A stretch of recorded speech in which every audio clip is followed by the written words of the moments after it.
The universe has a cruel sense of humor, doesn't it? It builds up your life with moments of hope, moments of supposed belonging, only to send a single, silent missile right through the foundation. For me, that missile wasn't a crashing car or a sudden illness, it was a text message.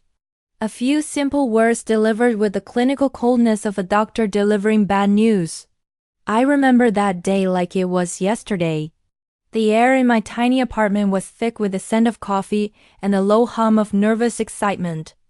My phone lay on the counter, glowing with a notification. It was from Mom. Now, a text from Mom usually means a check-in, a sweet photo of the dog, or a reminder about a distant relative's birthday. This was different. This was 2 weeks before the biggest day of my sister Chloe's life, her wedding. I picked up the phone, a bright, hopeful smile already stretching across my face. I was so excited for her, for us. Despite everything, despite the years of subtle tension and quiet rivalry, she was still my sister. My only sister. I had already bought my dress, booked my flight, and even picked out a small perfect vintage locket as a gift. I was ready to be the supportive, proud sibling, watching her step into her future. The screen lit up, and the words blurred for a moment. Then they snapped into sharp, agonizing focus. Honey, please don't come. The family wants a drama-free wedding. Your sister ... And there it was, not a call. Not a heartfelt confession. Not even an apology. Just a blunt, digital decree of exclusion. My breath hitched. It wasn't the full message, of course. The rest was longer, softer around the edges, talking about unnecessary stress and keeping the peace with the in-laws, but the core of the message, the part that slammed into my chest and stole my air, was crystal clear. I was the drama, I was the problem. I was the person they wanted to keep out. My hands started to shake, the phone feeling heavy and slick. I read it again and again. The words hadn't changed. Please don't come. The first wave wasn't anger, it was shock. A searing disbelief. What have I done? I hadn't seen them in months, busy with my work across the country. My interactions had been limited to polite phone calls and shared memes. I was a ghost in their lives, and yet in the moment they were celebrating their unity, they were actively, decisively rejecting mine.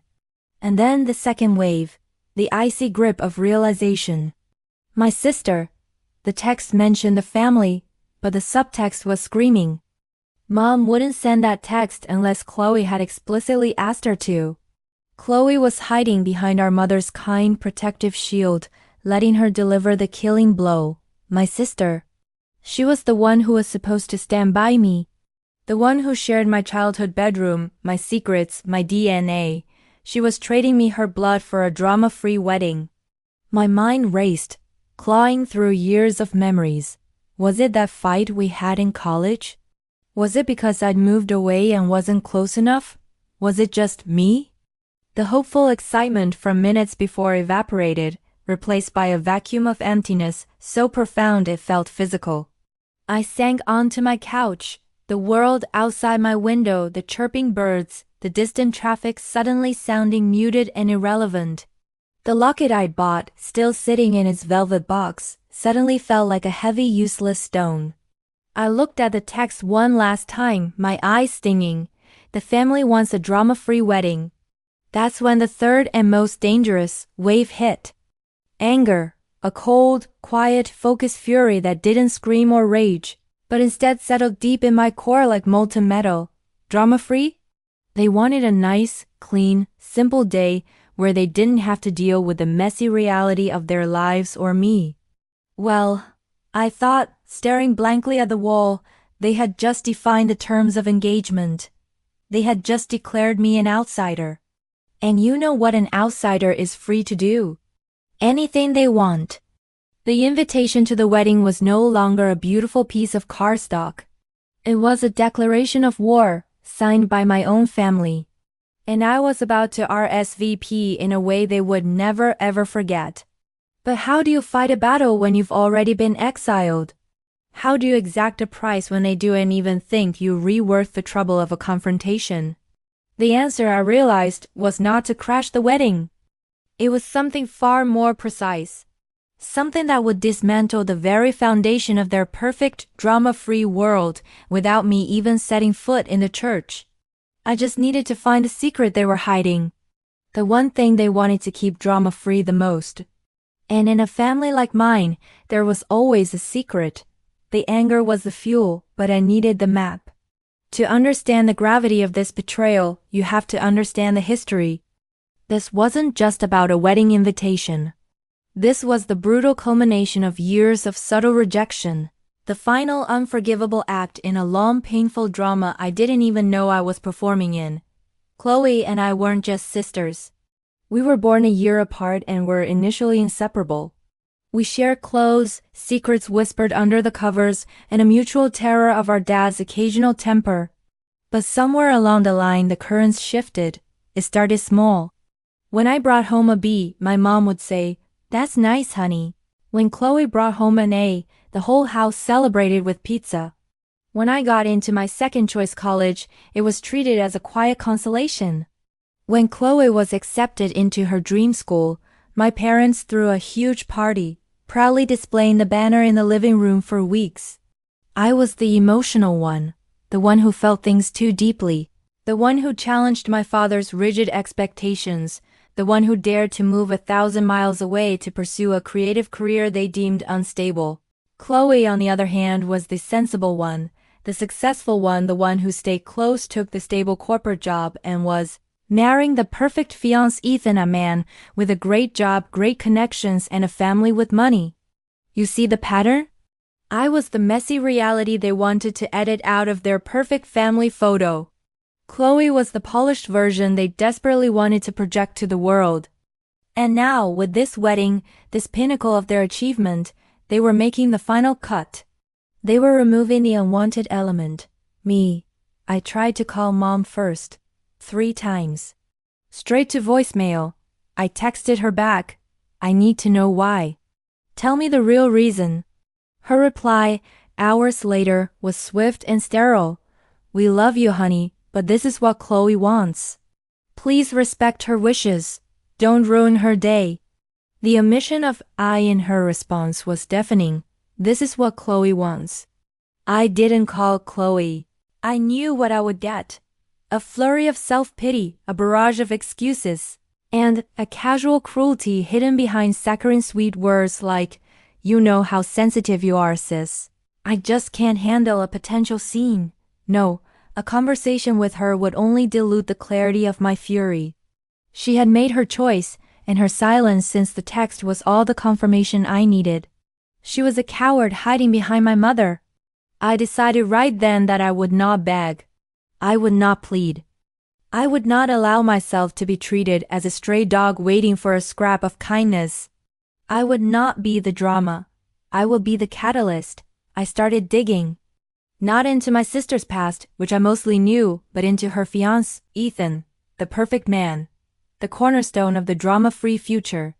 If Chloe had prioritized her fiancé and his family's approval over me, then her fiancé's foundation had better be solid. If it wasn't, the ensuing collapse would be poetic justice.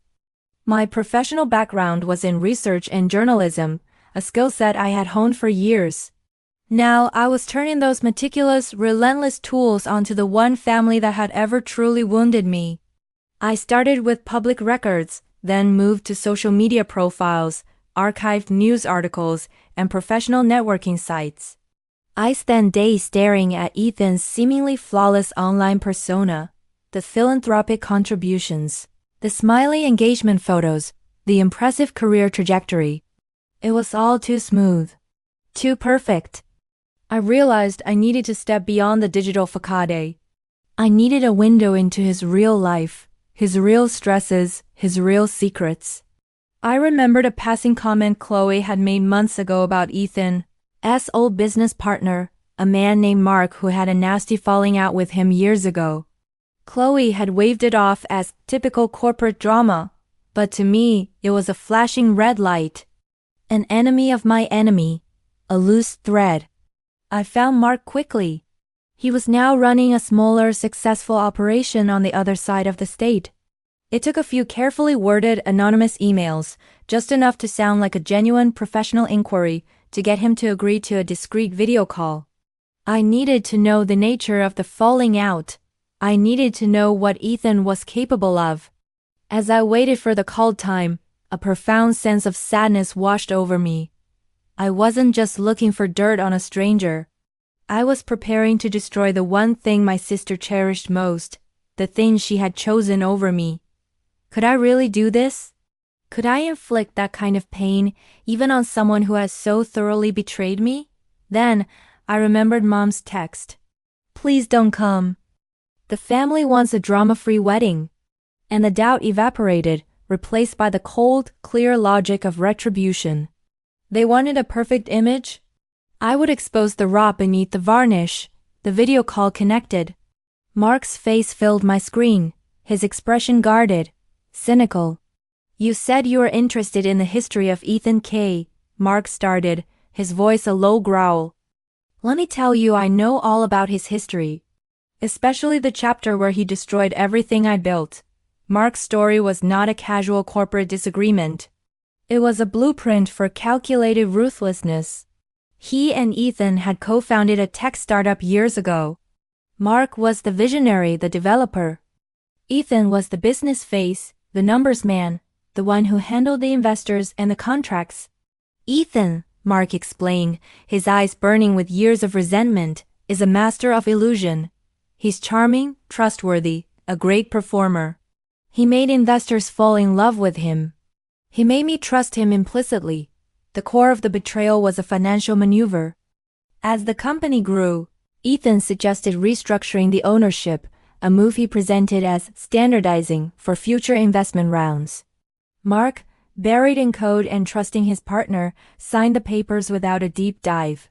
What I didn't realize, Mark said, leaning closer to the camera, his voice dropping to a conspiratorial whisper, is that he used a loophole, a technicality hidden in the fine print. He essentially diluted my shares and control without me realizing the full extent of it. When the company was finally bought out, the massive payout went almost entirely to him and the investors he personally brought in. I was left with a respectable but pittance percentage. He walked away with millions. I walked away with enough to start over, but the soul of my work, my years of sacrifice, were gone. He shut down my future. Mark provided specific details, dates, company names, legal jargon, and the names of the key investors Ethan had secretly cultivated. He even showed me copies of the initial contracts and the subsequent restructuring documents, pointing out the subtle, insidious changes. Ethan hadn't stolen money in the traditional sense. He had engineered a legal framework that ensured only he reaped the significant rewards. It was a spectacular act of corporate cannibalism. He destroyed my reputation with the initial investment group, too, Mark added bitterly. He spread a quiet rumor that I was too temperamental or unstable for the big leagues.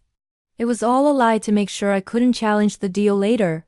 Mark's final words were a chilling confirmation of Ethan's character. He's a man who values control and money above all else.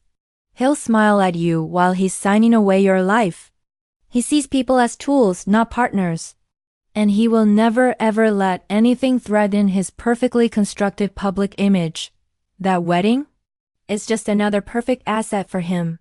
I thanked Mark, my mind racing. I had the foundation. Ethan was not the perfect groom. He was a financial predator who had built his wealth on the backs of his partners. But this was an old, quiet, legal betrayal. It was too complex and easily dismissed by a judge of character like my sister. It needed an amplifier. I needed to find something current. Something that tied this old betrayal to his present life. I turned my focus to the names of those key investors Mark had mentioned.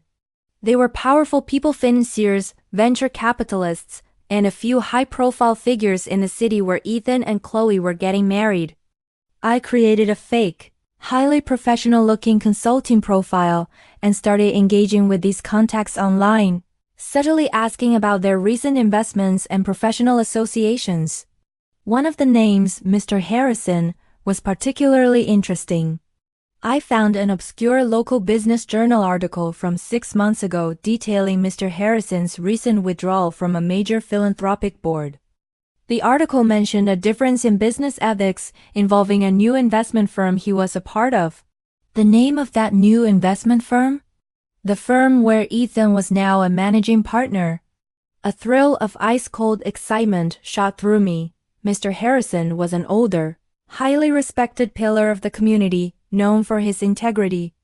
If he had suddenly cut ties with Ethan's firm over business ethics, it wasn't a coincidence. I had to get to Harrison. Getting to a high-profile, cautious financier would be 100 times harder than getting to a disgruntled ex-partner. He would never take an unsolicited call. I realized that the only way to get his attention was to use the language he understood, proof. Not just rumors but concrete, irrefutable evidence. I needed to show him that the old Ethan, the man who manipulated his partner, was still actively manipulating the new partners.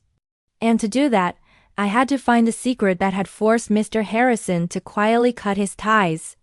The wedding was 2 weeks away. Time was running out. But I had one final, desperate thought. Where do people keep their most sensitive secrets, the ones they need to access quickly but keep locked down? Their personal assistant. I just needed to find the right one. The personal assistant was a long shot, but sometimes the riskiest move is the only one that works. I found Mr. Harrison's executive assistant, a woman named Elara, through a LinkedIn search. She had worked for him for 15 years, a lifetime of loyalty. I knew I couldn't just call her and ask for secrets. I had to build a bridge of trust, even if it was a bridge built on a carefully constructed lie. I messaged her using a burner account, posing as a compliance officer from a rival firm doing routine due diligence on Ethan's company, specifically referencing a quiet inquiry from Mr. Harrison's family about a certain investment deal. The first message was ignored. The second, a few days later, was more specific, mentioning the restructuring of the old startup with Mark and the suspicious nature of the payout. I ended it with a simple professional warning. If there is any ongoing questionable activity at Ethan's current firm, Mr. Harrison's legacy could be unfairly impacted. We believe he made the right decision to step back, but the threat is still active. The third message, sent late at night, finally got a response. A terse, guarded email asking for an official verifiable contact number. I knew she was scared and trying to protect her boss. She was already worried. I created a temporary VoIP line, set up a professional voicemail, and returned her call the next morning. I kept my voice low, steady, and utterly unemotional, the tone of a high-level investigator. Elara, I appreciate your caution, I said, my heart thrumming in my chest. This call isn't being recorded. We respect Mr. Harrison enormously. We are concerned about a few recent investment decisions at the firm, specifically a new, high-risk, overseas venture Ethan K. is pushing through. It has all the hallmarks of a shell game, using his position to funnel investment into a company that only he has control over. The kind of deal that could cause a quiet implosion and take down a lot of other investors' money and reputations with it. I had no proof of this, of course. I was using the pattern from the Mark, betrayal, concealed control, and high-risk gain and projecting it onto the current situation. I was counting on Elara's fear for Mr. Harrison's reputation to override her loyalty to secrecy. It worked. Elara's voice when she finally spoke was barely a whisper. The overseas investment.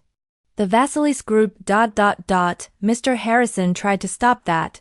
He saw the red flags. The paperwork was incredibly opaque. He stepped down because he couldn't put his name on it.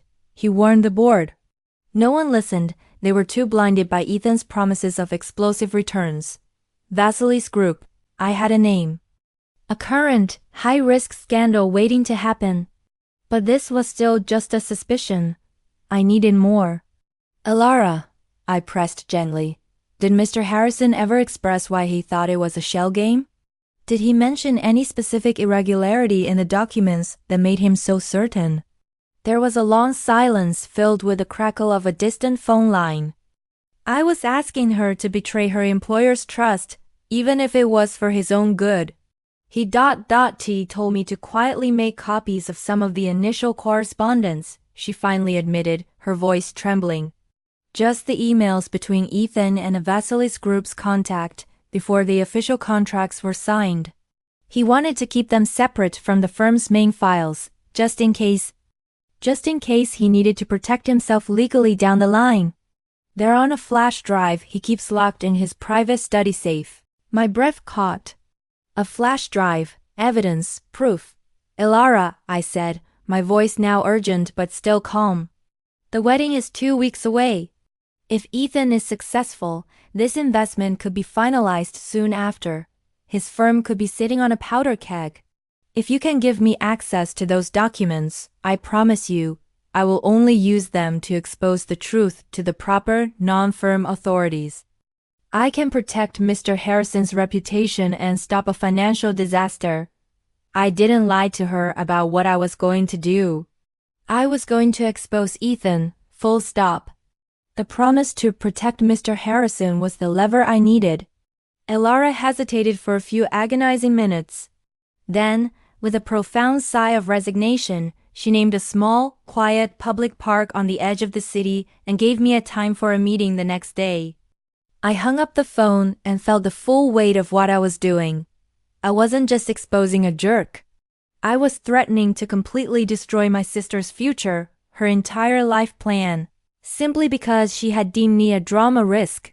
The pain of the betrayal was still raw, but now it was transmuted into pure cold determination. The perfect, drama-free future they had built on the back of my exclusion was about to meet the messy reality of Ethan K. and my perfectly executed plan. I just needed that flash drive. The meeting with Ilara was tense, conducted in the hushed privacy of a park bench beneath a sprawling oak tree. She was nervous, glancing around constantly, clutching her oversized purse. She wasn't an enemy. She was a casualty of Ethan's deception, a loyal assistant trying to protect her boss. If this gets back to anyone, my career is over, she whispered, her eyes wide. It won't, I assured her, my tone earnest. I'm not a competitor or a rival.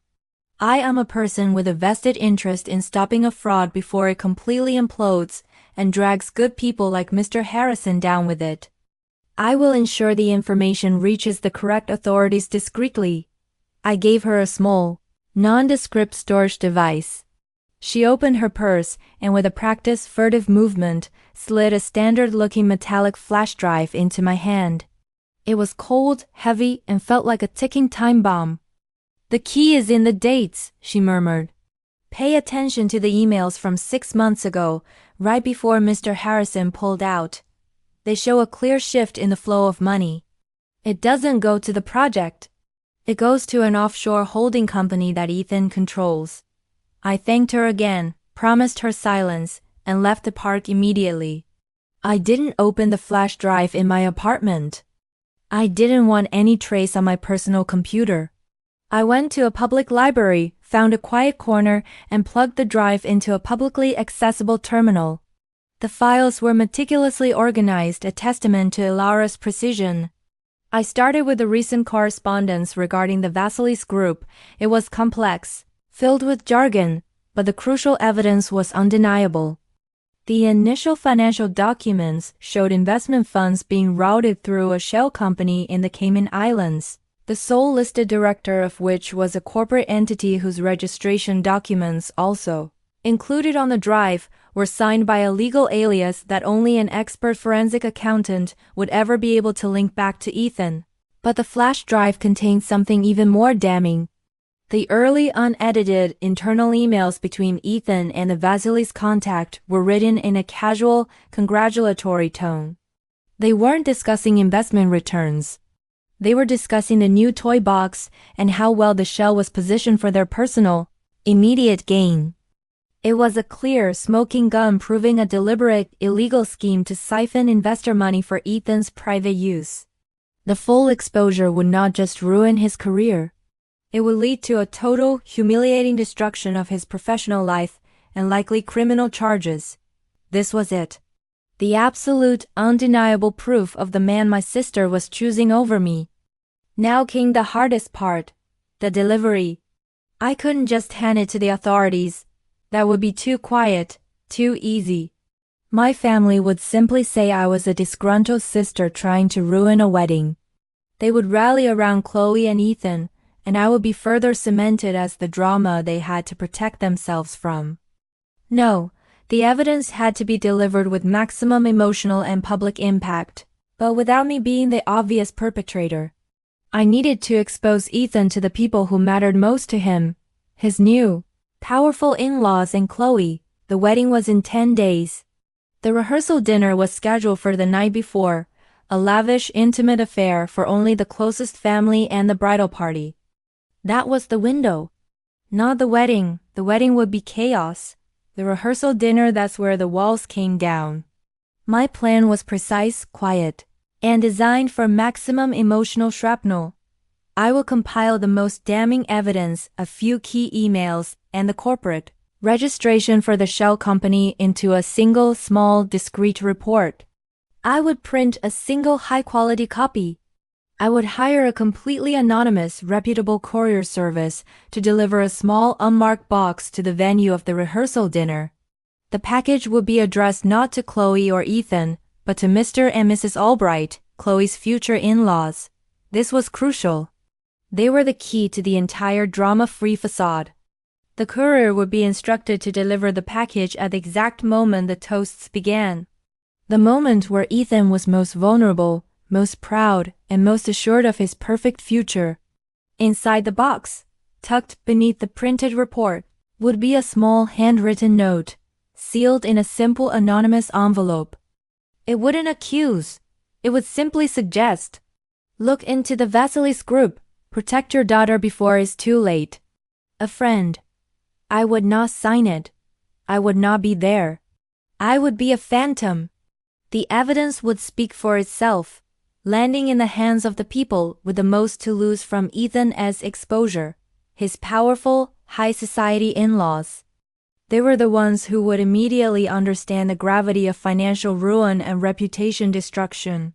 They were the ones who would not tolerate their daughter marrying a fraud. They would be the ones to shut him down. The planning was meticulous. Every step was a shield protecting me and a weapon pointed straight at their betrayal. They wanted a drama-free wedding built on a lie. They were about to get a truth bomb that would destroy not just the wedding, but the entire shaky foundation of Chloe's perfect life. A cold, quiet wave of satisfaction washed over me. I wasn't just getting revenge. I was administering a dose of necessary brutal justice. The week leading up to the rehearsal dinner was a blur of waiting, second-guessing, and chilling certainty. I spent hours verifying the courier service, ensuring the delivery was untraceable and guaranteed to arrive at the precise moment. I packaged the documents with the care of a surgeon preparing a complex operation, the print quality perfect, the presentation simple and professional. The note was concise, terrifyingly accurate, and designed to inspire immediate panic in the in-laws. I imagined the scene, the room hushed, glasses raised. Ethan, glowing with that fake polished charm, delivering a beautiful, lying speech about his love for Chloe and his gratitude to her family. Chloe, smiling radiantly, finally having the perfect drama-free moment she had chosen over me. And then, the interruption. Knock, the quiet, discreet delivery. The day of the rehearsal dinner arrived. I was hundreds of miles away, watching the weather forecast for their city, feeling a profound sense of detachment. I spent the afternoon organizing my own small apartment, cleaning every corner, as if scrubbing away the remnants of my own connection to them. Around 7 p.m., my phone was in my hand, my fingers tracing the edges of the screen. I didn't need to call. I needed to listen. And the best way to listen to a family's silent, explosive implosion is not through a direct line, but through the periphery. I pulled up the social media profiles of a few of the more junior bridesmaids and distant cousins Chloe had proudly tagged in posts about the pre-wedding events.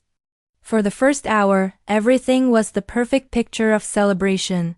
Smiling selfies, photos of the ornate table settings, a video clip of the father of the bride, nervously practicing his toast. The world was still operating under the assumption of perfection. But then, the feed went silent. At 8:15 p.m., the time I had scheduled for the delivery, the flow of celebratory posts abruptly stopped. No new stories, no likes, no comments. It was like a needle had been violently pulled from a record. I waited.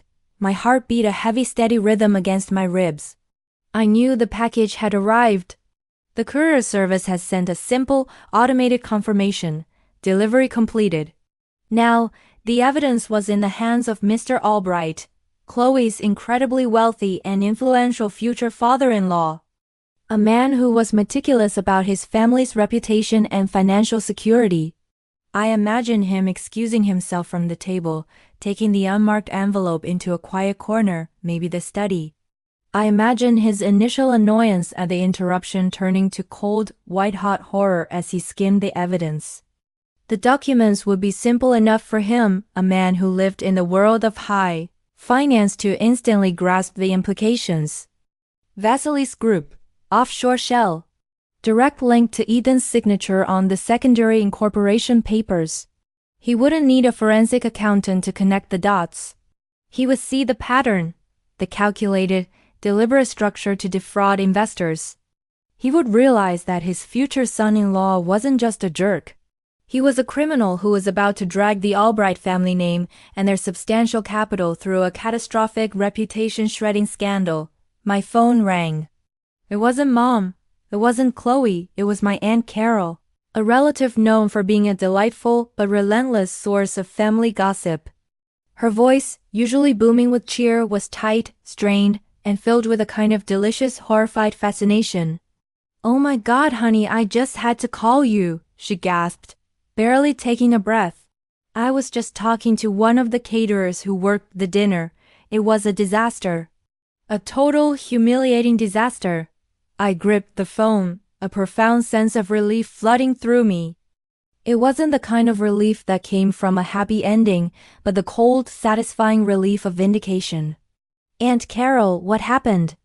I asked, my voice controlled, professional. "The toasts," she whispered dramatically. "They were just starting." Ethan was saying something absolutely sickeningly sweet about Chloe, and the Mater D brought in a package for Mr. Albright, a plain little box. He opened it right there at the head table. I guess he thought it was a late gift. She paused for dramatic effect, and I waited, savoring every excruciating second of their perfect world dissolving. He read whatever was inside, and his face went completely white. I mean, he looked like he'd seen a ghost. He stood up, slammed his hand down on the table slam. And he didn't say a word, he just looked at Ethan. He had that look, you know, that "you are finished" look. Aunt Carol continued, a torrent of information. He grabbed his wife, grabbed Chloe, and literally marched them out of the ballroom. The caterer said they could hear the shouting all the way down the hall. Not just shouting, screaming. Mr. Albright was yelling about fraud and jail and public humiliation. The caterer said Chloe was just sobbing, utterly speechless. She didn't even look at Ethan. She just let her father drag her away. "And Ethan?" I asked, my voice a dangerous low tone. He just sat there, completely alone. The groom, at the head of the table, not moving. The caterer said he looked like he was going to physically break. The party was shut down in less than 5 minutes. The caterer had to pack up all the food. The wedding is off, honey. Cancelled. Not postponed. Cancelled. I hung up with Aunt Carol, my hand shaking not from fear, but from the sheer, overwhelming power of the silence that followed. The wedding was off. The perfect, drama-free illusion was shattered, not by me crashing it, but by the undeniable weight of truth landing in the right hands. My sister had chosen a lie over her own blood, and the lie had cost her everything. In the days and weeks that followed, the dust settled, leaving behind a landscape irrevocably changed.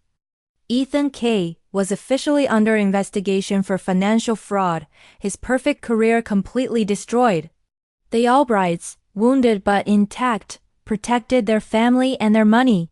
Chloe was heartbroken, humiliated and single, forced to face a life that was now messy, uncertain, and completely stripped of the polish she had chased for so long.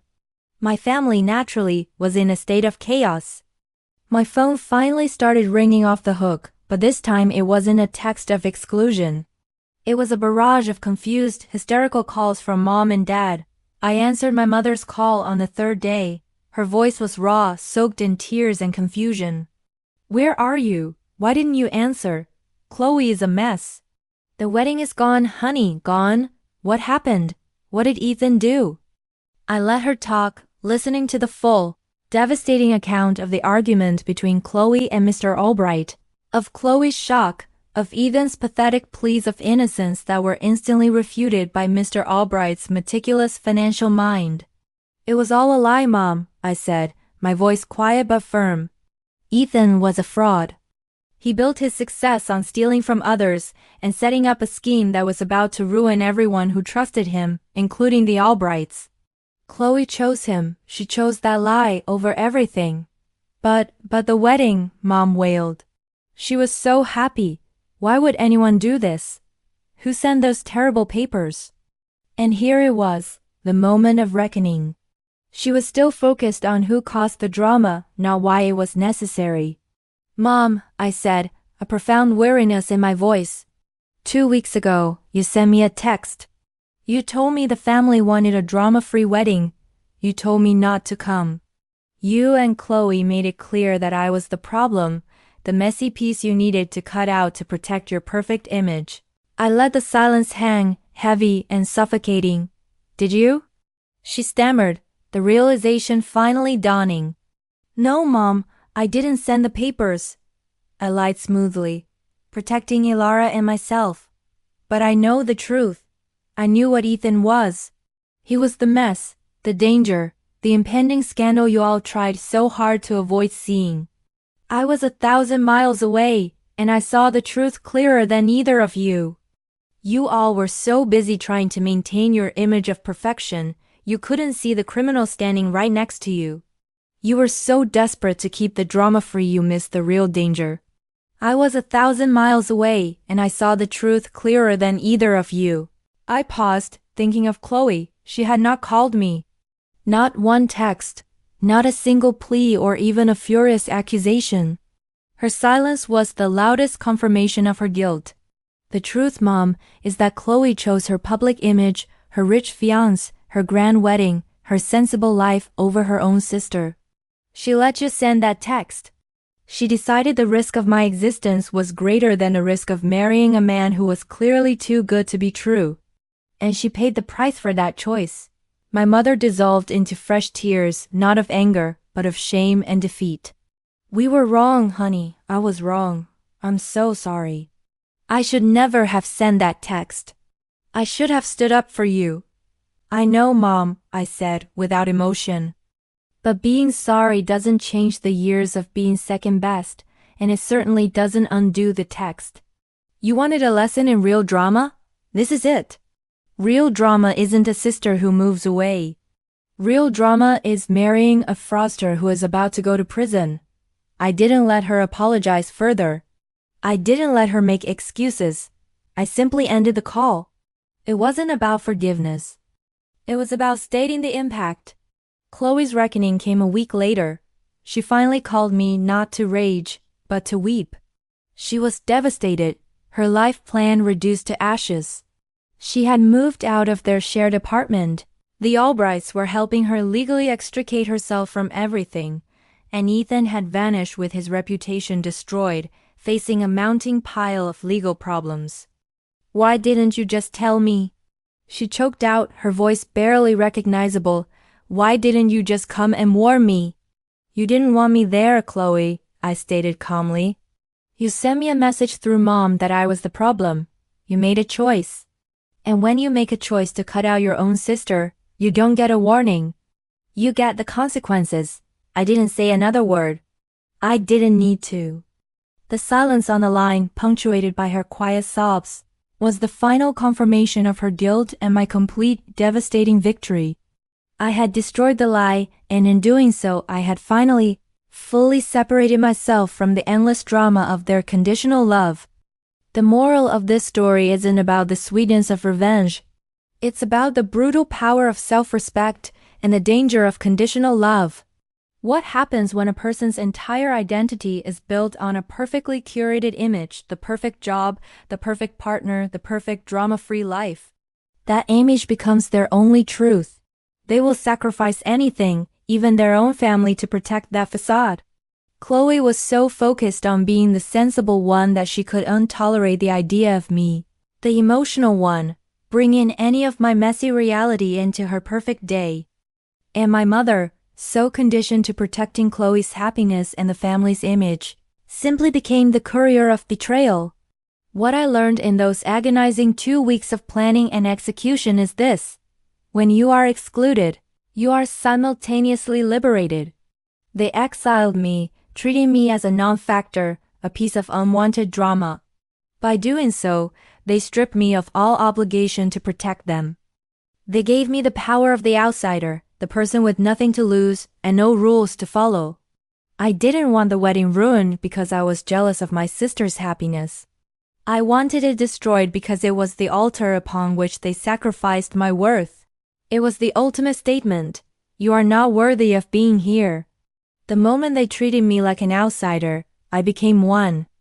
And the outsider, unburdened by loyalty, sees the truth the insiders desperately try to hide.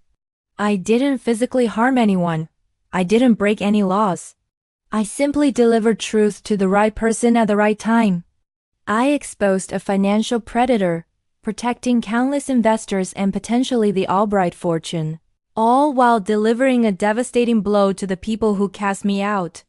The revenge was clean, precise, and entirely deserved. In the end, my sister got her drama, just not the kind she was prepared for. She was forced to face the harsh, humiliating reality of her choices. My mother was forced to admit the cold cruelty of her silence. And I was left with the profound, quiet satisfaction of knowing that the greatest form of justice isn't a noisy confrontation. It's the surgical removal of a lie. I'm not saying I'm cured of the years of subtle pain, but the power dynamic has shifted forever. They know now that the emotional one is also the dangerous one, the one capable of cold, calculated precision. They know that if they ever try to cast me out again, the price of their perfect image will be far, far too high. The family is trying to reach out now. They are offering apologies, begging for reconciliation, painting me as the one who saved them from ruin. But I am not rushing back into their conditioned love. I have found a new kind of peace, built not on their approval, but on my own unshakable certainty. I look at the locket I bought for Chloe, still sitting in its velvet box. It's a symbol of the sister I wished I had. I put it away in a drawer, not with malice, but with a quiet acceptance. The past is done. The betrayal has been avenged, and the next chapter of my life is completely drama-free because I finally learned to prioritize my own worth over their need for a perfect image.